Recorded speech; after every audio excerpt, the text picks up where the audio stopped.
Bonjour à tous, nouveau qualité flash ce samedi, direction Vincennes, à l'occasion du prix Octave Douenel. C'est un groupe 2 réservé à la génération des 4 ans, et ils seront 17 à s'affronter sur les 2700 mètres de la grande piste. C'est très ouvert pour le succès, et la présence d'étrangers inédits sur notre sol complique un peu la donne, et on voit ça tout de suite avec mon analyse.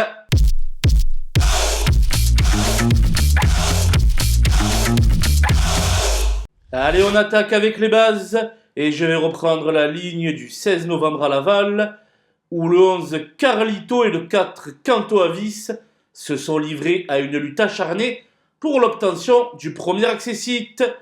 Je les pense tous les deux capables de réitérer une telle valeur. Le 17 Cocktail du Dain ne doit pas être condamné sur sa 7ème place dans le Grand Prix de l'UET. Cet élément de premier plan, bientôt millionnaire, fait partie des choix prioritaires de l'épreuve. Les opposants avec le 10 Calsfella, qui totalise 100% de réussite en 4 associations, avec Paul Ploquin.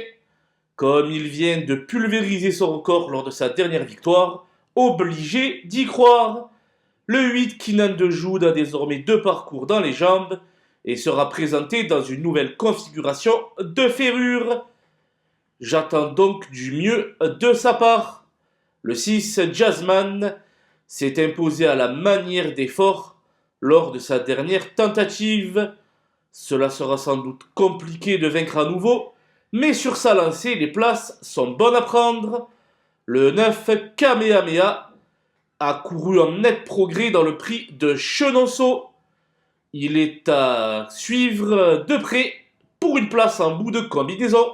Mon coup de poker sera le 12 Canada, parti à faux en dernier lieu, pieds nus pour la première fois de sa carrière et confirmé au plus haut niveau.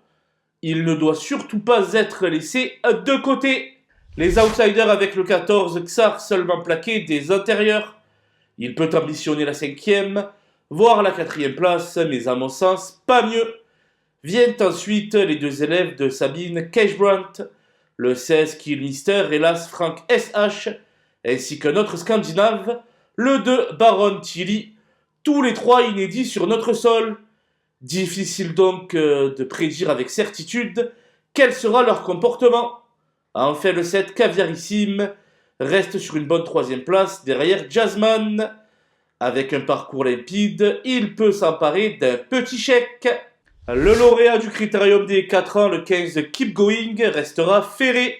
Je vais donc me contenter de le regarder courir, au même titre que le 13 Crystal Josselin sur la pente descendante, ainsi que le 5 Immortal Doc et le 3 Kobayashi, qui paraissent surclassés. Voilà, nous avons passé en revue les 17 partants de ce prix Octave Douenel. Je vous laisse avec ma sélection, ainsi que mes conseils de jeu. Bon jeu à tous!